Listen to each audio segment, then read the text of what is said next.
we're recording, but this is not going to be in the recording. I'm going to edit it.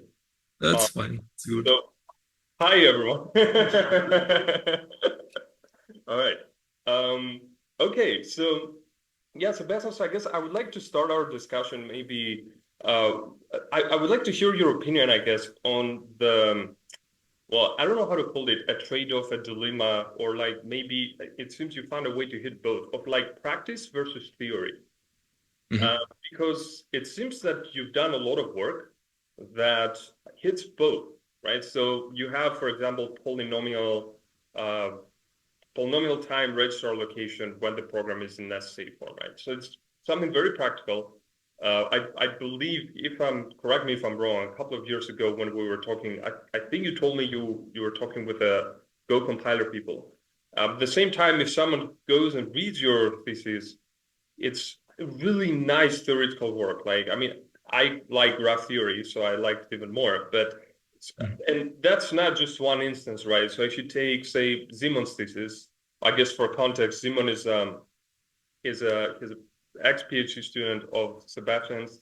I was working with Simon for some time. He created the region vectorizer. It's a vectorizer for LLVM. And again, a very practical tool that also, but if you go and read Simon's thesis, he defines like a data parallel IR, he formalizes it. And DSL is also another thing that here in the meetup we discussed quite a lot. Oh, That that's cool. yeah, it was a really cool paper that it Mhm. seems very practical, but theoretically challenging. So maybe you can tell us a little bit more about like what's your thought about that, and maybe how you can hit both at the same time. Yeah, thanks. I think it's a very good question. I so what I can say about it is that I think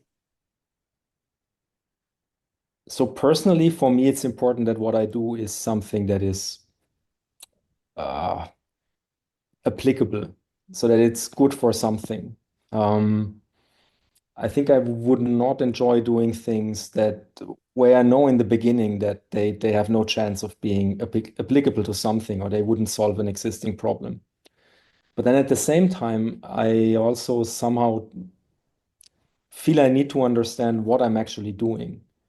And I think computer science is particularly hard for that. So I mean, we are working in a field where basically almost everything is provably hard, almost everything that is interesting is provably hard, and then many things that are practical and useful are very, very difficult and very hard to grasp in a formal way.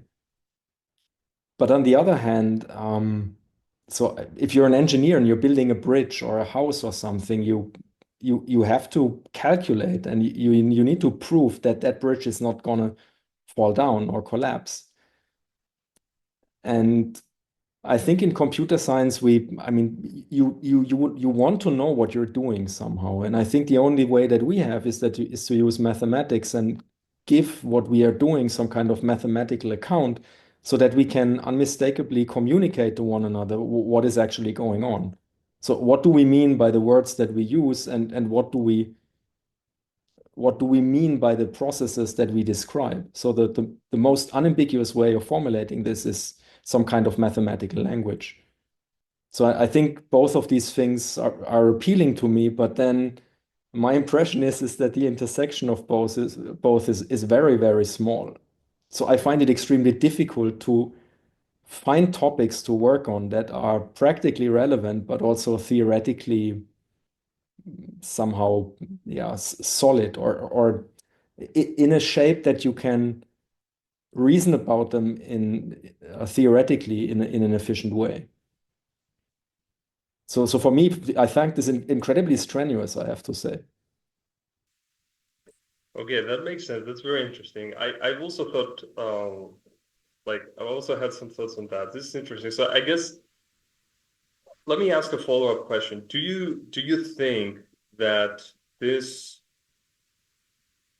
when you hit the intersection, generally speaking, do you think this makes people overall excited about what you're doing, or makes people a little bit afraid and maybe harder to understand what's happening. So let me give you maybe a Mhm. pessimistic view on that. Sorry about that, but I was discussing with someone in databases, um, uh, who I shall not name, but I remember. So I'm actually at the intersection of programming languages and databases, right? And so like my first work was published in the SIGMOD, and now Okay.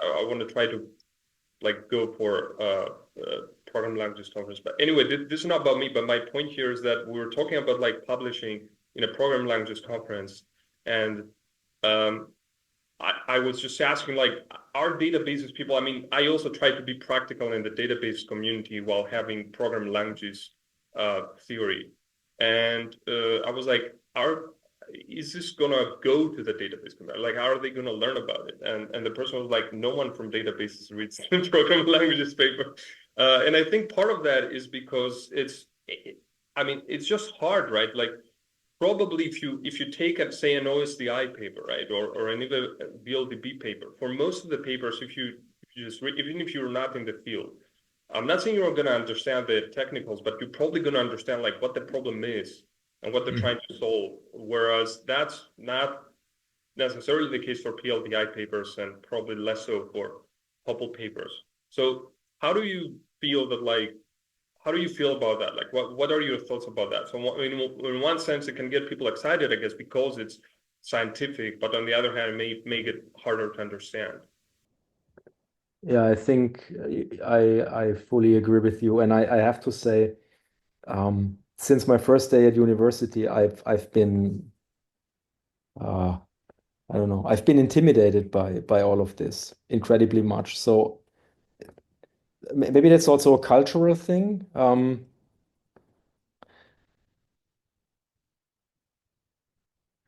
I guess in the German education system, you're not raised as someone to uh, express your opinions in a very self-confident way.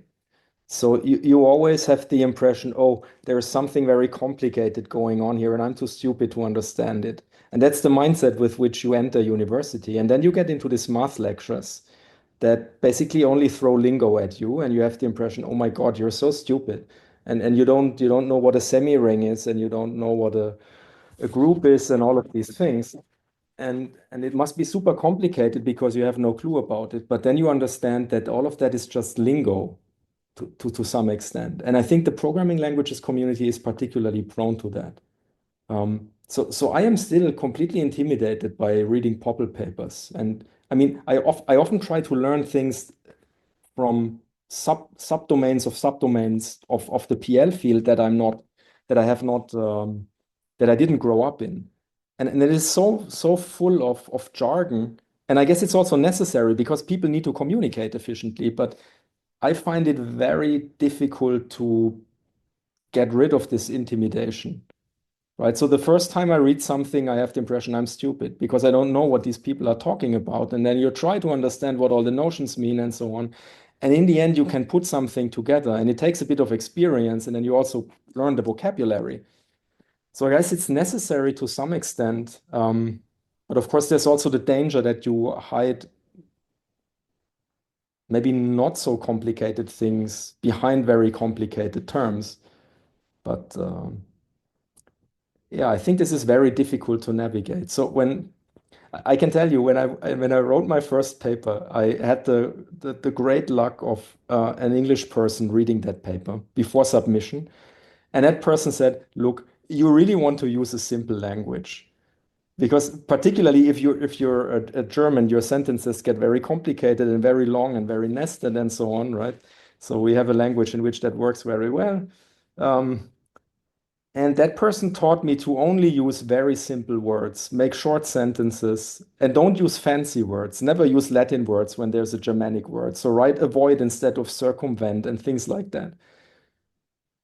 So that helped a lot. And but yet it's difficult, I think, to communicate in an efficient way without giving the impression that stuff is without indicating to your reader that they are stupid.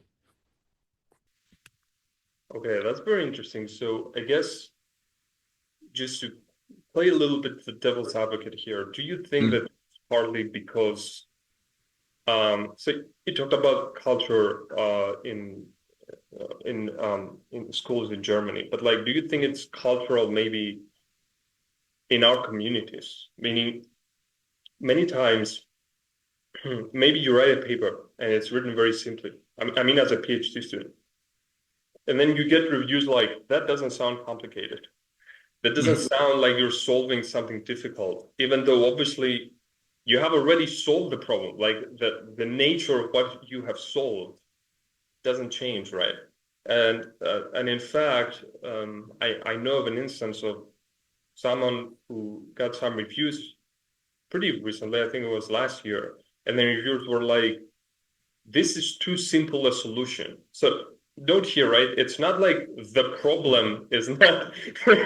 Yeah, it's not the problem is not interesting or the solution is not good, right? It's that the solution is simple.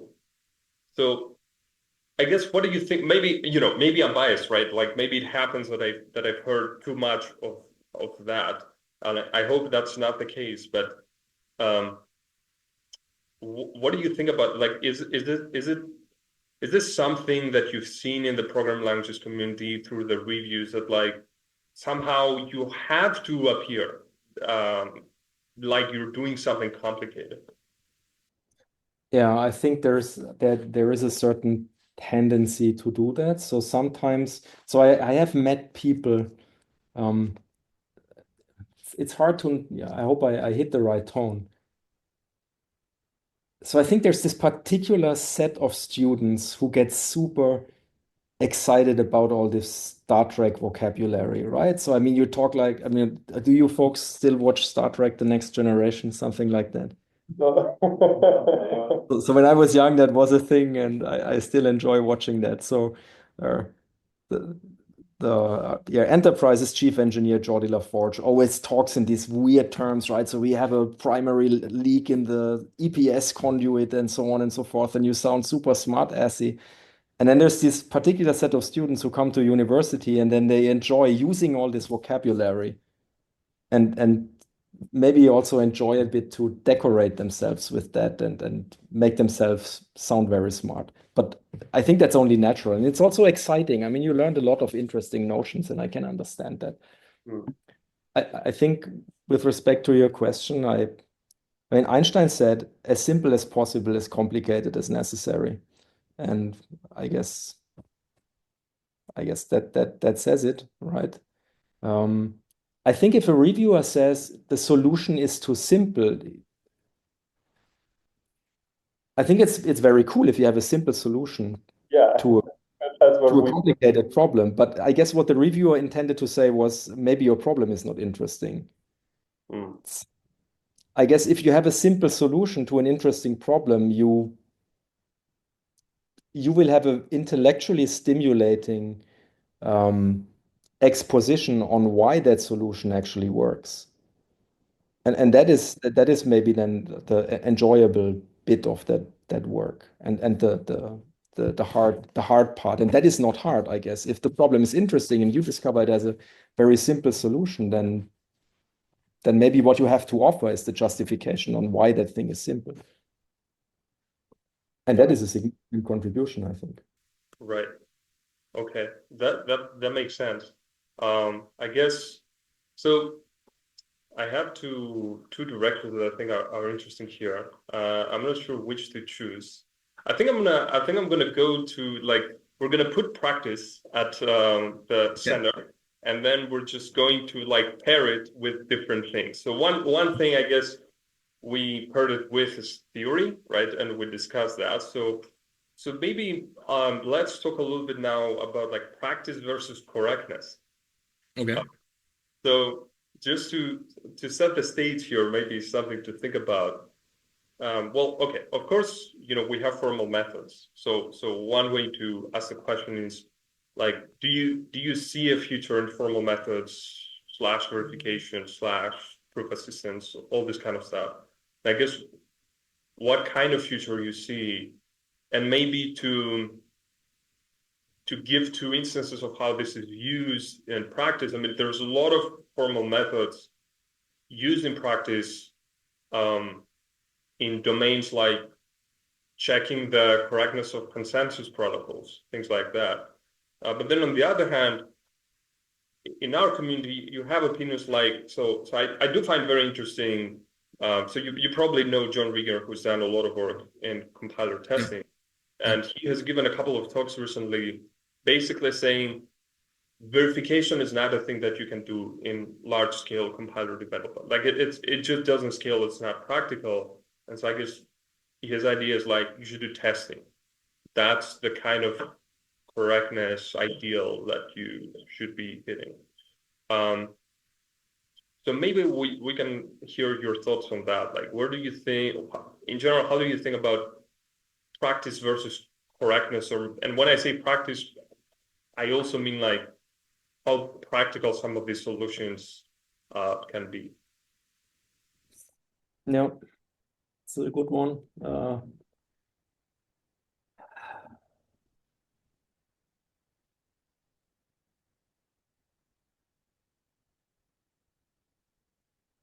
It's very hard to say something Yeah. something compelling in this direction.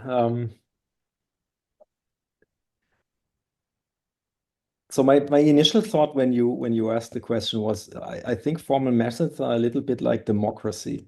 I guess everybody agrees that democracy is maybe not the optimal form of how to run a state, but yet it's the best thing that we have.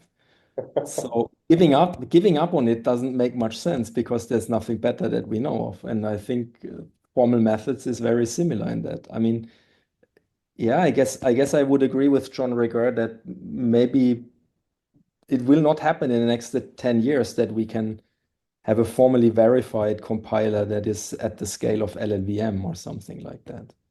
I wouldn't see what kind of methods would scale to that, right? Okay, maybe LLMs are so good at proving Coq theorems that uh, it just works like a charm, but I have my doubts doing that. I think a significant appeal in formal methods is not only that you get like provably correct results, but the process in coming up with them makes you understand what is actually going on and what you're actually doing. So in order to write down, so at the beginning of my career, Xavier Leroy started this work on CompCert. And I could follow some of his talks at conferences and read some of his papers and so on. And my impression was yes, of course, he also he proved correct compiler optimizations and all of these things, but he also has a lot of papers on what is actually the semantics of C. Right. So there is all this English text and nobody, I mean, it's so ambiguous that he also had to come up with a formalization of the thing. And there's tons of work on that. Other people have worked on that as well. So there are formalizations in Isabelle and in Coq and in other systems. And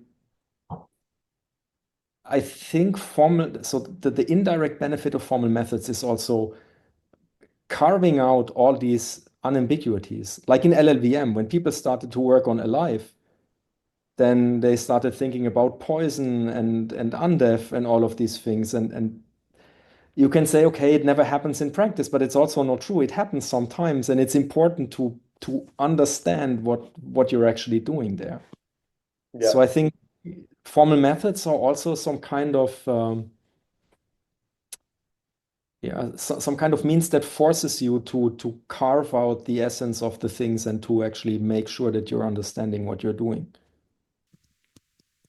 That's pretty interesting. So I guess first of all, let me say I have never heard this parallelization or like I guess comparison with democracy. That is very cool, very interesting. Maybe it's also not so fitting. I'm not sure, but yeah. No, I think it's cool, but I just want to go a little bit more into the understanding part. Well, I guess I'm just gonna make some comments that may be interesting. One thing is that, as you said, in LVM, it's interesting because with the work in Alive, it's not only that it happens in practice, but based on what decisions you make on undef, like what it actually means. some optimizations are enabled and others are disabled. And if you Yep. make flip decision, that also flips. Yep. It's not even that clear that you have an optimal definition. And to me, that was great motivation for the paper. I Yep. guess the other part is I can't remember this paper. It had become uh, pretty popular in the 90s, I want to say. Yeah, unfortunately, my memory is failing me hardly right now, but like there was this paper that was basically arguing against formal methods Hmm. because it was by this person I think got the Turing Award, the first one. That and I guess the whole argument is like proofs are a way to convey to the person across you about the cool thing that you've done and how you actually understood it. And it's one way to make the other person also understand the same thing. So I guess part of the argument there was if you have a theorem prover that I can just run and it tells me that this is proven without like having to me to actually go through the proof. Like that's not cool. That's gonna fail. So I don't know if you have any thoughts about that. I mean, obviously that person like that kind of mentality was, I guess, it changed with concert, but before that, it caused a little bit of a depression from the methods. I'm not sure if you have any comments on it. Yeah, I can see the point in that. And I think there's also something to it. A proof is certainly, if it's a good proof or an interesting proof, it is certainly also a means of communication. But so my experience or the things that I thought of while you were asking the questions are two episodes that I maybe can report on. So I recently had to prepare a lecture for an operating systems course where I was filling in for a colleague. And it was on priority inversion. Um, it's oh, what was the setting again? So I guess so it's about real-time scheduling, and then sometimes you you can run into situations where higher priority tasks are blocked by lower priority tasks through some kinds of events, I think. Yeah. So there are protocols in order to mitigate that. And there's a protocol called the priority ceiling protocol, and it's basically the standard thing, and it's in every operating system textbook. And I try to wrap my head around that thing. And okay, so the more undergrad textbooks didn't contain proofs, but then there's also a bit more advanced text, and they have proofs. But these proofs are these kind of I'm sure you all know what I mean. These kind of sketchy proofs where somebody has this more like, ah, yeah, and then we see it's like this and that. And so everything is left implicit. And you try to follow this and you realize, oh, I don't know, it doesn't really convince me, right? And then I read the original paper of the thing. And then it's like 3 columns full of if this implies that and la la la. And I mean, it's impossible. You would have to redo the research basically to wrap your head around it. And then it turns out I talked to another colleague who is specializing in operating systems that, yeah, everybody knows that that proof is wrong. And also the theorem is wrong. It's well known. Um, and the way to fix it is like this and that. And everybody knows that, and the Linux kernel implements it like this and that. And so you're not telling me anything new. I was incredibly proud that I was the first person to not be convinced by this, right? So, but apparently everybody knows. And the moment I understood what happened was when I read the 2022. So the thing is from the 90s or 80s or so. And then in 2022, there were people who formalized that thing in Isabel. And their paper is incredibly accessible because their Isabel development just made the right choices in formalizing the thing. So you could basically read 3, 4 pages in the basic and how they set up the problem, and you understood how that thing worked. and how it was supposed to work. And that was incredibly helpful. And they also had a mechanized proof. So the fix that they used was also proven correct. So that paper was way more accessible than anything else I would have found in a textbook or in the original paper. So I think that, so to me, that was a very great success story of formal methods. Yeah, definitely. That's Yeah. pretty interesting. Okay. And another episode that I would like to mention is about a work of my own. So in 2010, we worked on this whole function vectorization stuff, which was the precursor to Simon's work. And then you want to do this divergence analysis that you also do in GPUs when you compile for GPUs. And we published a divergence analysis that is just wrong. So it's unsound. And I only noticed 2 years later. And of course, I was super ashamed, right? So I had a couple of sleepless nights that I basically put something out that was so suboptimal, right? Or bad, right? Or wrong. I mean, you can really name it. And then other people published analysis as well, and they were also wrong, or you had to make the right assumptions, which they didn't make, and so on. And I'm not blaming them because it's actually pretty hard to do this right, even though to implement an analysis like that is very simple. So it's really not hard to implement the analysis, but to understand why it is correct and what you're doing is actually the right thing is absolutely tricky because it's a non-standard data flow analysis. It's a completely different setup. And then a few years later, I decided to mitigate my errors that I've made, and I sat down formalizing that thing in Coq. And it cost me and another student 3 to 4 years to finalize this. Wow. And and then I mean, I think it was like 16 or 17,000 lines of Coq until we got through that. But right now, I can sleep quietly in the night because I know the thing is correct now. So. And I have to say I'm not a super I'm not a versatile Coq user. I can do some things, but all my students are way ahead of me. But the experience that I made was, oh my God, there are so many corner cases. I would have never caught them all. And I was incredibly grateful. I mean, Coq was slamming the door in my face every time, of course, right? It was super frustrating, but it caught so many corner cases and so many details that you would have just swept under the rug if you had this kind of paper and pencil proof. So Mm. what I want to say is that especially in PL, a lot of the proofs are often not in a shape where you say, oh, I have this ingenious thought, like, oh, if this is like this and that, and it's because of that, right? Where you have this moment of ingenuity where you find some deep connection between things. Proofs in PL are often very mechanical and they're very error prone to be done by hand. And I think using formal methods that force you to do this carefully and exhaustively is, I would say, even mandatory. That's very interesting. Yeah, think about that. These are two very good examples, I want to say. Um, okay, cool. So I guess, but I said we put practice in the center. I will have Mhm. a last question. I promise we're just not gonna go on that, but I just think it's interesting. So now it's like practice versus science. So let me explain what I mean by that. So pretty recently, I had this discussion with a very senior compiler developer, not academic at all,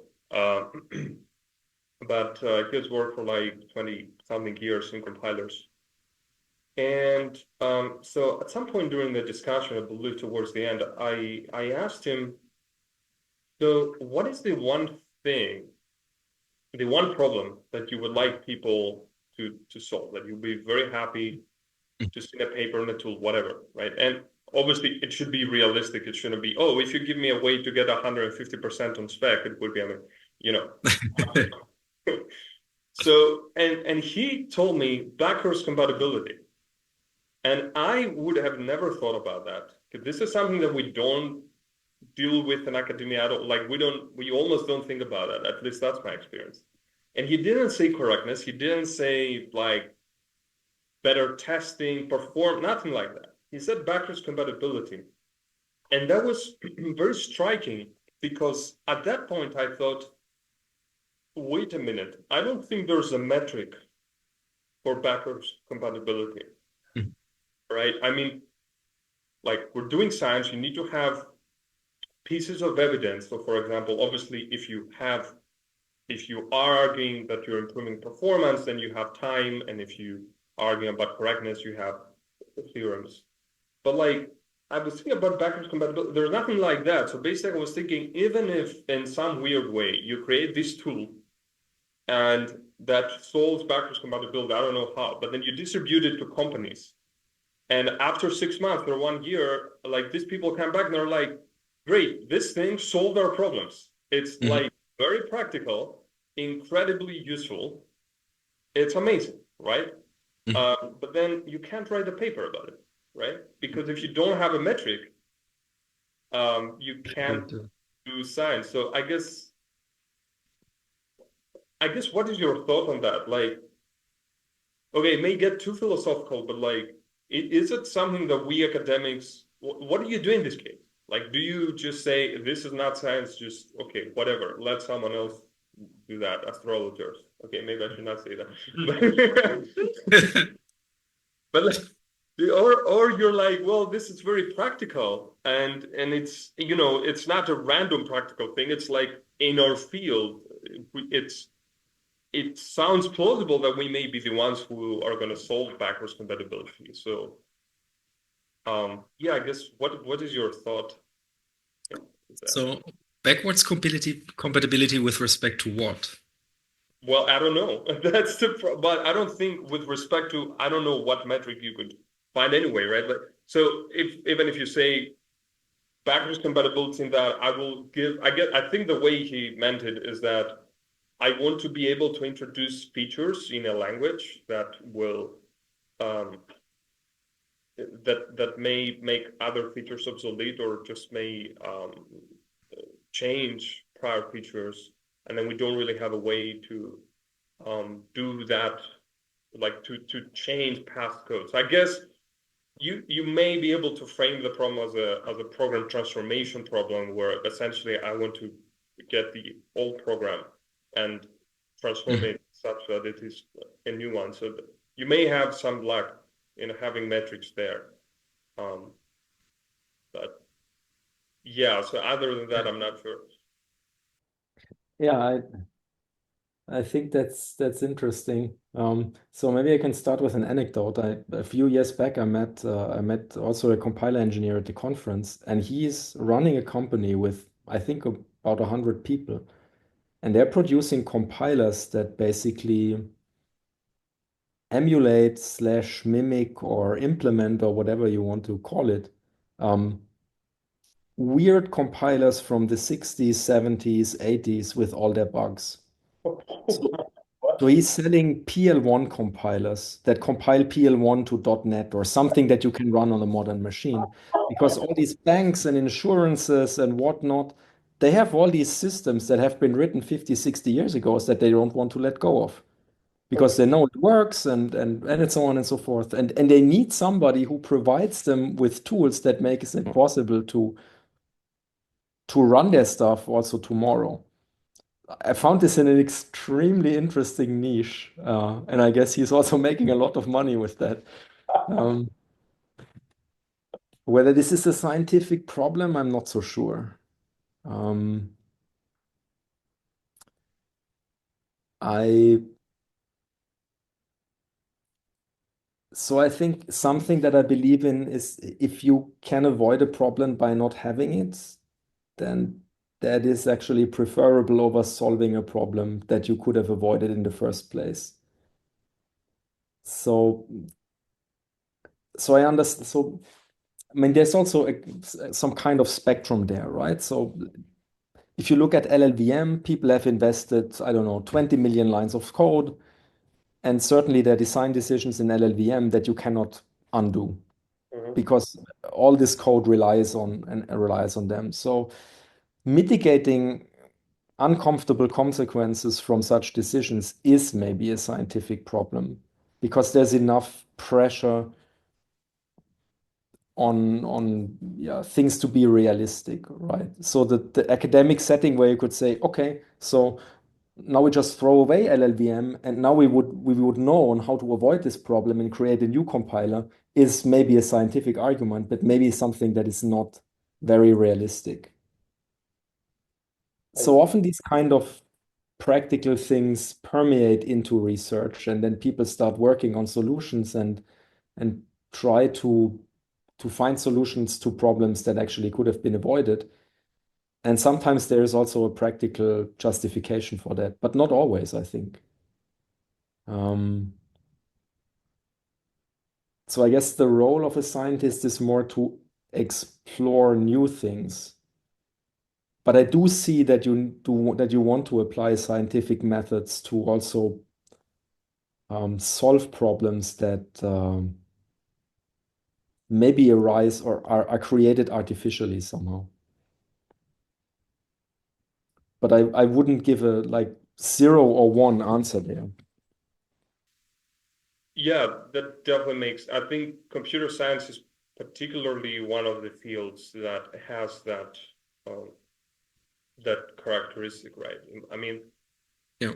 if you read like, and that's why, I mean, I guess this is going into other questions. We don't need to go there now, but in some sense, that's why when you're reading about, say, philosophy of science, it's a little bit hard to transfer that as it is to computer science, because a lot of people, when they talk about philosophy or generally science, it's like usually think about physics where you describe theories about the world. Whereas in computers, you have a lot of things that are artificially created. I mean, you have some like, I created an operating system, and Yeah. then I go and try to formalize and prove things about the system that is artificially created.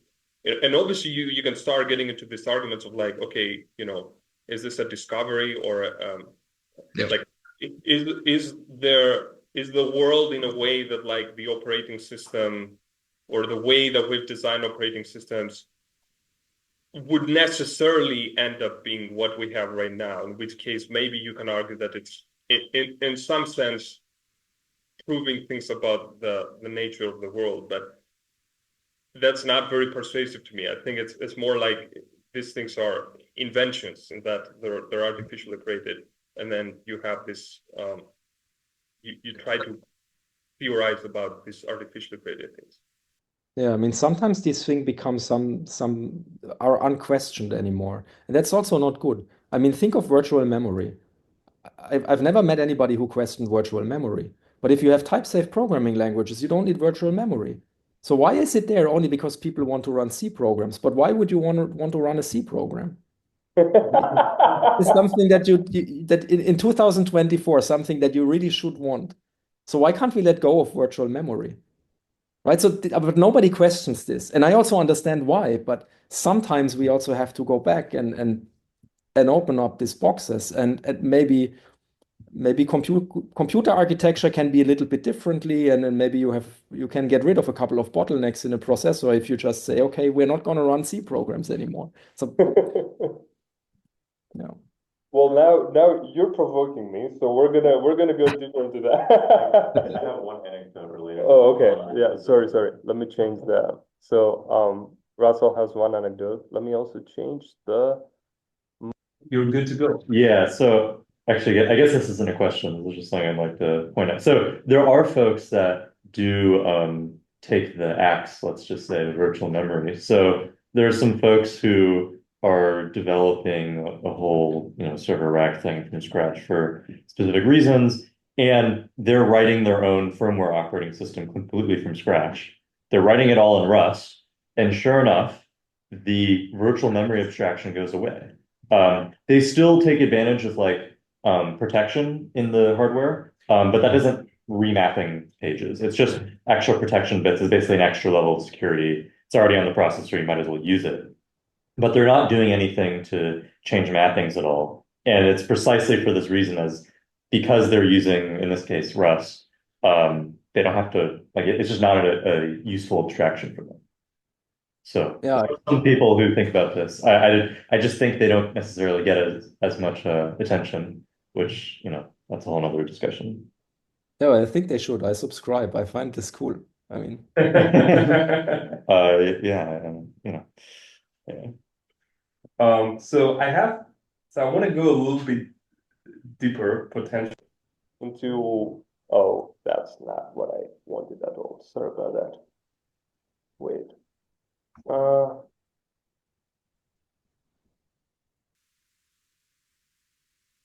right, here we go. So I guess I want to ask you a little bit more about questioning. Okay, and so I'm gonna start generic. You can choose how much you want to go into any of this, but so I do think there's a problem with philosophy in computer science, and by that I mean I don't think so. I don't know how it is in Germany, but my understanding about most universities around the world, definitely in the US, is that in a PhD program, you're not really trained philosophically.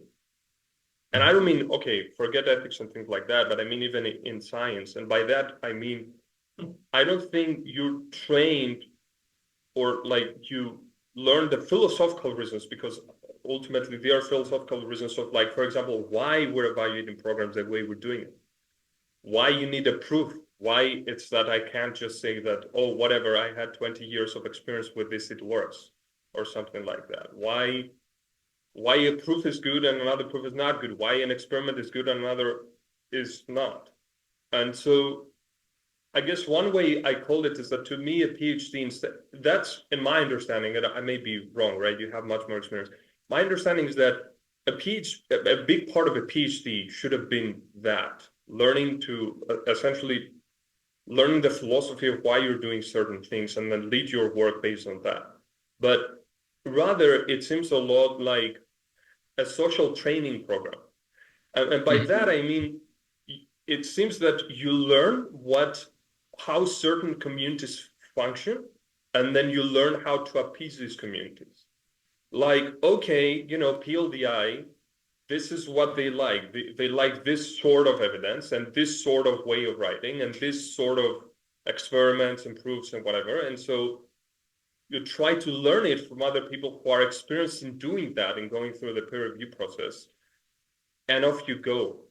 And it seems that any time you try to go deeper than that and maybe question some of these things, it seems that you're met with a general, I guess,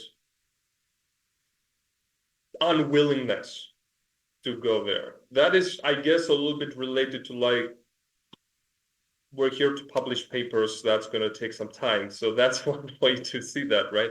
But I was just I just wanted to hear your opinion on that. So maybe you're like, I don't know. Maybe you can say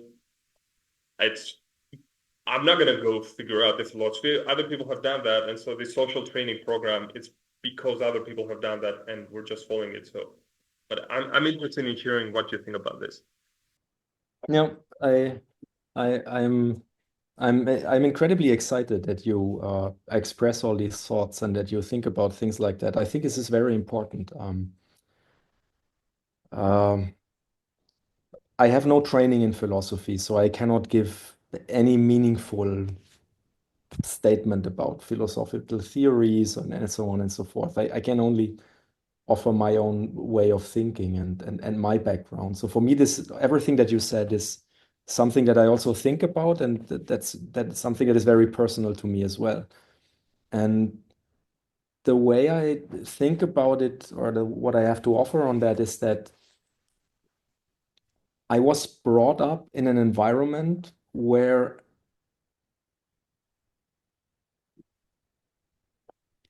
you were trained to do things in a proper way. So where it's not enough to convince somebody else that what you did is appropriate or good, but where you were asked to develop measures independently of any kind of societal interaction on what you were doing and what you deem right or wrong and good or bad, so to say, and then adhere to this quality measure of your own. And by doing that, you develop a way of living that ensures you that you can wake up every morning and look yourself in the mirror every morning. So, And so that is the way I was brought up, basically, right? So it's not good if you can convince somebody else that it's good. mm, It's good if by the measures that you have developed for yourself, you yourself as your strongest critic can tell yourself that it's good. So this doing something for its own sake, independently on how it is evaluated by somebody else, is something that for me is very important. And that creates a lot of friction and tension in the academic system, I think. So you might say, okay, I mean, what kind of person are you? You're just developing your own standards, and then you want to evaluate everything based on your own standards. But what I mean by this is that a mindset like this forces you to constantly question yourself, and that forces you to constantly learn because you constantly experience that there are things that you don't understand, and that makes you go out and seek knowledge and learn more about things. And I find this incredibly satisfying, and I find it also incredibly necessary. So for me, an academic job is basically I took this up because I am curious and because I want to learn about things. So ideally, I spend most of my day with things that I have no clue about, right? So I find this incredibly satisfying. And I find it also necessary. I think if you want to be an academic, this is what you should do. Um, but there's of course also a, let's say, more pragmatic side of academics, right? So eventually you need to get a job, and in academia, jobs are basically distributed by reputation. And then how do you get reputation? Well, maybe by citations or visibility. But how do you get visibility? Well, you would say, or maybe by producing good work in which also others can see the beauty. But then you also need to tell it to others because they also have limited time. So you need to move around and give talks. And, there's all of these things. And yeah. they feel to some extent shady to me. I'm not saying that this is right, but this is like it feels to me because ideally my work can stand for itself and I don't need to convince anybody about the work, right? So maybe ideally I would like it to be so interesting that it catches somebody else's interest on its own, not by me having to um, compete for the attention of somebody else and allocate a bit of energy and time in this other person's life, right? But of course, that's also not realistic. This is not how the world works. But so let's say all these economical aspects, I don't really connect to them so very well, I have to say. But this is a very personal thing, and then other people might actually think, what is this guy talking about, right? I mean, he has no clue about how the thing works, and that is actually maybe true. But so that's how things are for me. So I am not 100% immersed in that system, and I think I'm also not operating optimally in this environment. Yet it is the best environment I could imagine being in. So I'm good. That's, I'm not sure if I answered your question. I think you did. I think it hit hard, actually. What, at least for me, there's a lot. I mean, thanks for sharing that. I think there's a lot for thought. Um, yeah, I mean, so we're approaching the end. So I mean, please let me know if you cannot, if you have to make this tight. Um, I I would like don't. to end with one more question, if you're good with that. Go ahead. Go ahead. It's Um, the end of my workday. I have a few hours left. okay. That's why we should invite more Europeans. And you would know. Um, so, well, let's see. There are at least two questions that are I also pretty have some interesting. more technical, less philosophical questions. Yeah, that I guess. So let me go with that, I guess, just to so one, let me just say is about peer review, and I think there's a lot to be discussed there, but Mhm. in the interest of maybe hearing, like being more specific to our field, I want to ask this other question of so okay, this is going to be a little bit dramatic, I guess, but there's some thoughts I've heard that, like, in some sense the compiler community is dying, or it's kind of a little bit inactive. So one explanation I've heard about, or not explanation, perspective I've heard from an academic in our field was that, well, you have all these domain specific things coming up, and now people are used to 10x speedups, 50x speedups, things like that. And so when someone does classical compiler work that is plus 3% on spec, there's this thing where a lot of people, especially people who are not familiar with the prior work, they don't see potentially the value in that. So I don't know if you agree with this, but I guess let me just offer another perspective maybe. So as I said, I'm partly in databases, and it's interesting to me that I see a lot of work that, in my opinion, is clearly compiler work, going to databases conferences. For example, I'm pretty sure it happens with other communities, just that this is what I know apart from the program languages one. Instead of going um, to program languages conference. So, for example, in query in Sigma 2024, so pretty recently, there was this paper published, Query Compilation Without Regrets. Great paper. It's I really, I mean, really like it. Classical compiler work, in my opinion. And then there's this other person, Dennis Hearn. He did a whole thesis on compiling procedural SQL to SQL. That is also, to me, classical compiler work. That was also published in VLDB and Sigma and places like that. By the way, interestingly, both of these people are German. I just noticed. So yeah, I guess. What is your thought on that? I mean, maybe you're more optimistic in that, or maybe you have other thoughts. On whether the compiler field is dying or not, or Yeah, or like maybe perspectives on why a lot of compiler work is going to other communities instead of our community. Yeah. So what puzzles me so incredibly much about this field is, I guess programming languages is one of the most mature fields in CS because it's one of the oldest, right? Maybe with computer architecture. Yeah, and I And think there's it's proportionally it's yeah, disproportionately no, go ahead. funded in Turing Awards, I believe. That's Yeah, yeah. So there's all these results that we have, and there's so much experience and knowledge in how to do things properly. But what is around? PHP, JavaScript, and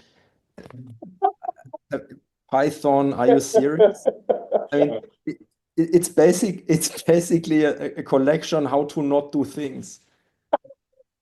I find this incredibly mysterious. You might want to give some context. Yeah, it's so funny you said that because we've had sessions just on trashing PHP in this meetup. Yeah, very good. I subscribe. JavaScript, yeah, we should. Oh, we should get to that. Yeah. After Python. Yeah. Sorry, go And, ahead. I mean, you said like there's 20 or 30x speed up, but then the question is over what? I mean, like, okay, if you have a language like Python, where in every second cycle you need to really convince yourself that what you're reading is actually an int. I mean, sometimes I have the impression all the advances in computer architecture, they basically go into running crappy languages. So that it's basically I don't know. The economical thing seems to be that you're getting all these speed ups in order to hire better in order to be able to hire worse programmers who can then work with worse languages or something like that. I don't know, right? I mean, and maybe there's also something to it. Maybe this is also reasonable. I have to say, when I program now, I mostly program in Python. I have to admit that.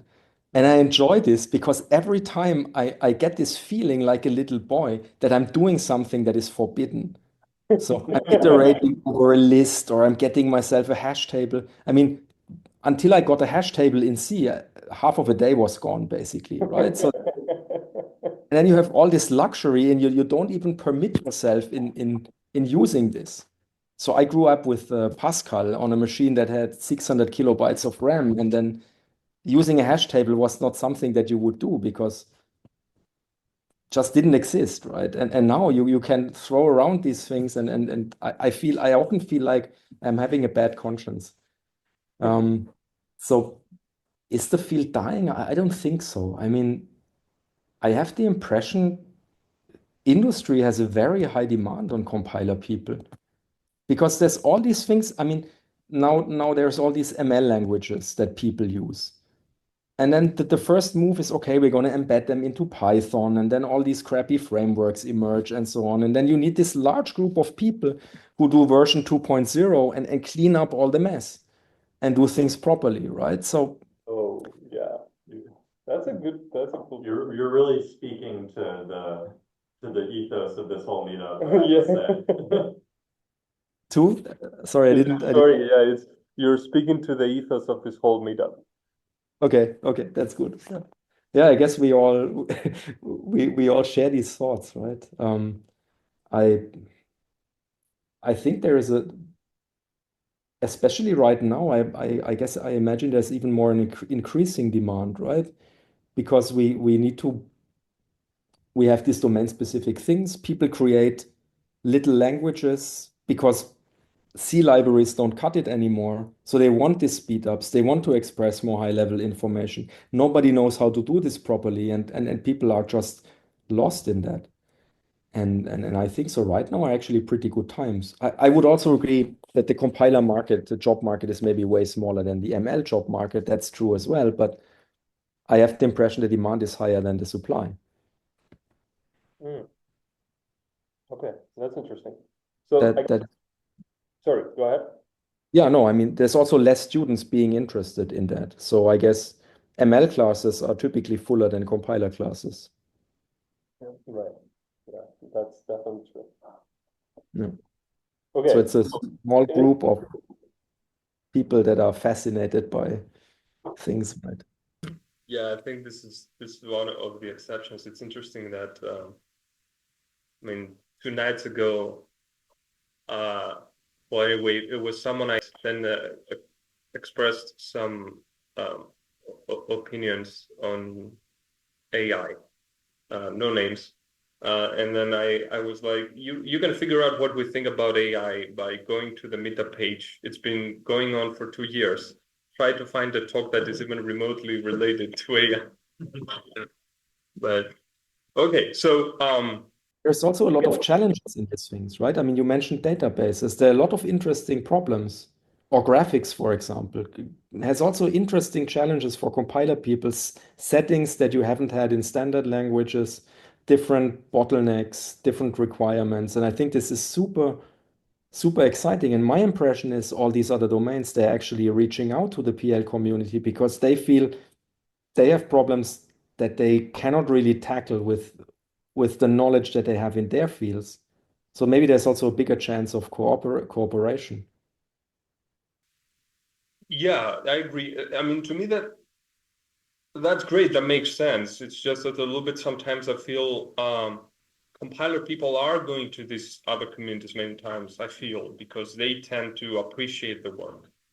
And it may feel harder to convince someone in PLDI that like your work is good, whereas if you go to Sigmod, people Yeah. see the practical value, even though sometimes they may not care that much about the technicals. But yeah.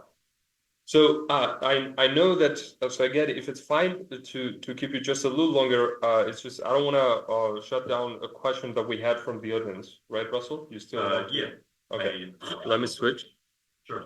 Um,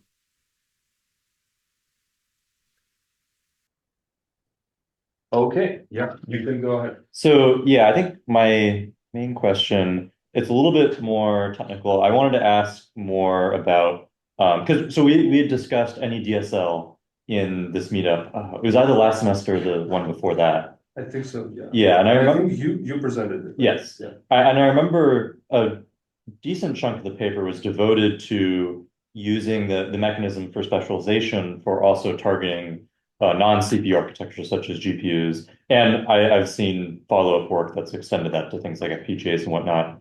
I was wondering if you could speak a little bit to the overall philosophy that that kind of line of work uses in terms of targeting heterogeneous architectures in like a scalable way. Because the kind of the reason I ask, and maybe the larger question is, so in particular, some of us we think a decent amount about compiling for heterogeneous architectures, and at least right now, I have a deep sense that compiler people don't really know how to target these devices. Like we've gotten really good at targeting kind of your standard CPU load store architecture, but when it comes to anything that is more wacky, we really are we're in a much more primitive state, at least in my judgment, which is, granted, probably not very good. So I was wondering if you had any kind of overarching thoughts there. So I guess the goals that we had are that so first of all, there's this aspect that you have this let's say infrastructure gap, right? If you want to run something on a GPU, you need to compile it to CUDA or NVVM or whatever the current thing is, right? And then AMD is different than NVIDIA and all of this. And you don't want to do this manually. You want some kind of automation in order to get your code on these things. So that is, and then you have to transfer data from the device, from your host to the device. And maybe you have something with unified memory, then you don't have to do it, and all of these things that are very mechanical and cry for automation, basically. So that's one aspect. And I think the other aspect is that we've been closely collaborating with graphics people in that line of work, and they said that for their rendering systems, the data structures that you want to use on a CPU are different than the ones that you use on a CPU. And maybe not the abstract data types, but the implementation of the data types varies. So the acceleration structures have different implementations of certain operations and maybe also different configurations and trade-offs and so on. And I guess a big goal in any DSL was to make this specialization process that you need in order to weave everything together without having to pay for these abstractions as comfortable as possible.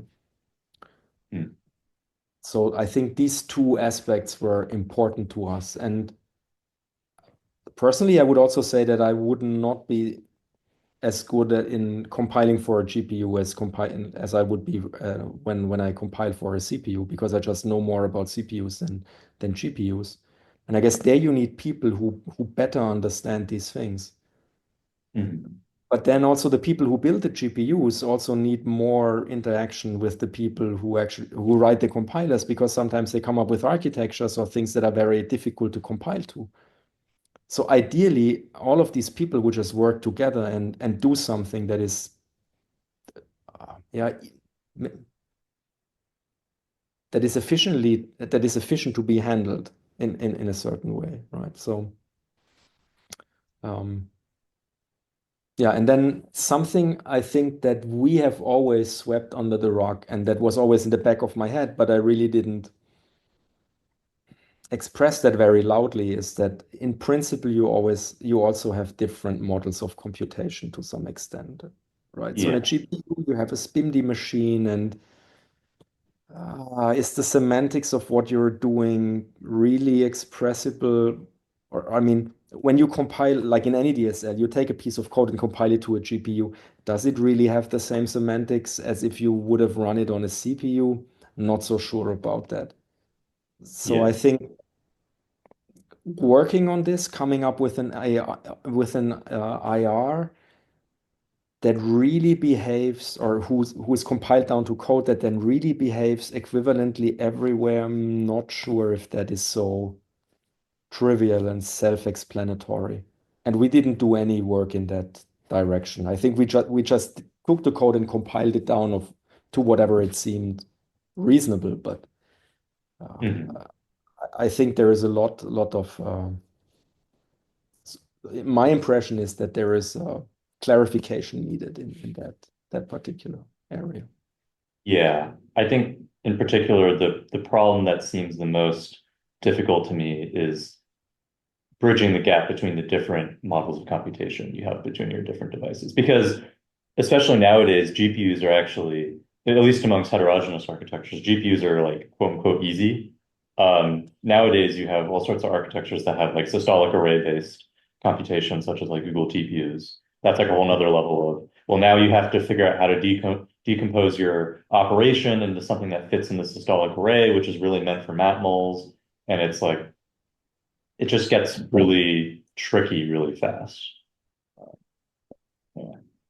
Yeah, but I think this is very exciting because if you come back to the beginning of the conversation, I think the way I would go about this is by starting to carve out some kind of IR that I can give a semantics that actually